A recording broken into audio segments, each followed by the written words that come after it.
Today I'm here with a 2023 Kia Telluride, and one of the big differences, at least on the exterior, is going to be the lack of a front nameplate compared to the previous models.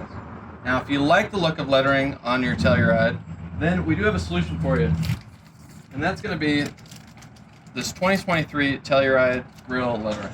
Today we're going to show you how to install these products on your 2023 Telluride.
So that's going to be it for the install. We hope this video was helpful for you. If you want to see more automotive tips and tricks along with custom vehicles, you can give us a like and follow on YouTube, TikTok, and other social media.